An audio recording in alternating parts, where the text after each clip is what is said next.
Good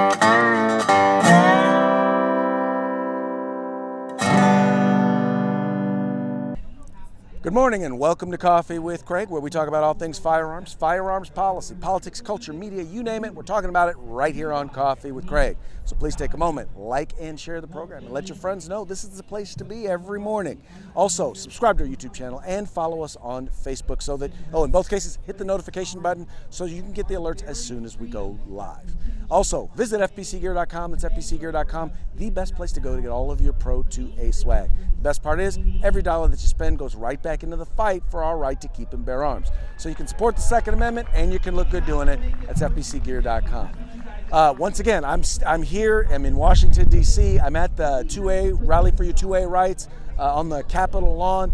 And here with me is a gentleman who has just won a very, very big victory in Pennsylvania with the city of Pittsburgh, Mr. Joshua Prince. How are you doing, sir? Doing well, Craig. It looks like you've done that a couple times. I've done it just a few times. And I've been on before when you've done it. All right, so do me a favor. Tell the folks about the case that you just won. Sure. So actually, Firearms Policy Coalition funded a great portion of it, was one of our plaintiffs, where we sued the city of Pittsburgh. I did not know that. Yeah, absolutely. I did. But yeah, we sued the city of Pittsburgh. They had enacted 3 different ordinances. The one dealt with what they called high-capacity magazine regulations. The second one, an assault weapon ban. The third one, red flag order, which is, as we know, a gun confiscation proposal or ability. And so we sued them. We sued him. We did. Yes. And it was interesting. So oral argument happened about a month ago. Okay. Everytown Law has been assisting the city of Pittsburgh in this litigation. Okay. They actually had 8 lawyers at oral argument just up against little old me. I don't know what it was interesting. They knew who they were going up against is what it was. I guess. But it was interesting. During oral argument, their lead counsel for Everytown Law made the comment to the judge, Judge, we've never lost a challenge in relation to a red flag order. I responded, yeah, you haven't litigated one against me yet. Right. And so last week, Judge James issued a decision in Firearms Policy Coalition's favor, striking down all 3 ordinances in total. Right. Nothing is left of those ordinances. You know, and what's funny to me about it is, in dealing with this in the state of California, some of these politicians are these tyrants. All I can do is call them tyrants, because in many cases they either know the law or they don't care to know the law. They want to do what they want to do, and their attitude is fine, take us to court. Well, and it gets worse than that, because before the ordinances were even enacted, we had city council members and the mayor admitting to the media and publicly that they knew they couldn't do this, and that they were going to do it anyway, and that they hoped that the courts would be judicially active.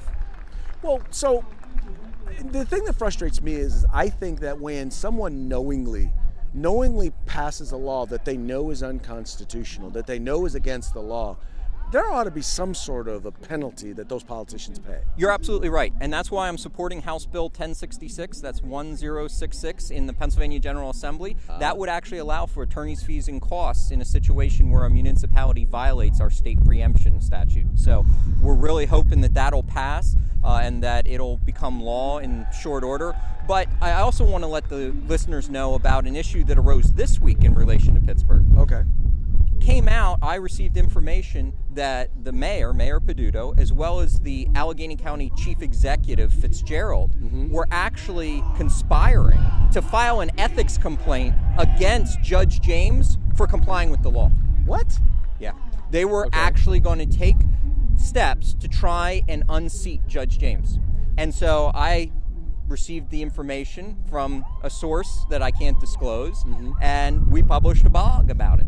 And it went viral, and thankfully I understand now that no further action is going to be taken by them, because their little plan was disclosed before they could implement it. They were actually going to have a third party file it so that they would have some plausible deniability, but now they've lost that.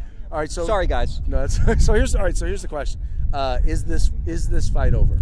No. During oral argument, Everytown Law, they mentioned on 3 different occasions that they intend to appeal. Right. So I don't know why, because our Pennsylvania Supreme Court, in another decision that Firearms Policy Coalition assisted in, Hicks versus Commonwealth, dropped the footnote in the decision saying that all municipalities are barred from regulating firearms and ammunition, and I believe the reason the PA Supreme Court did that is they were trying to put a shot across the bow of Pittsburgh to say, look, we know you've made statements that you expect us to be judicially active. We're not going to be, and you may want to reconsider this. But Pittsburgh still enacted the laws, the ordinances.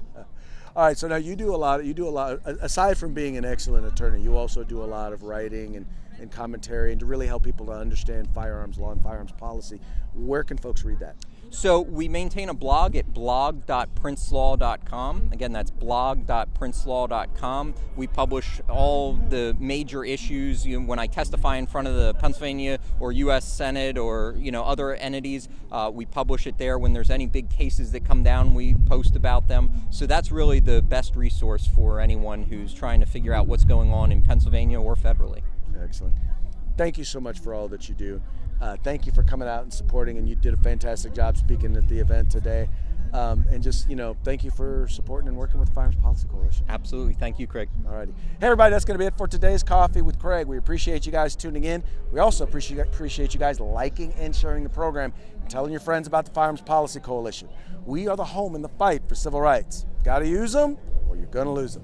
You guys take care. If you like our videos, follow, subscribe, like, and share.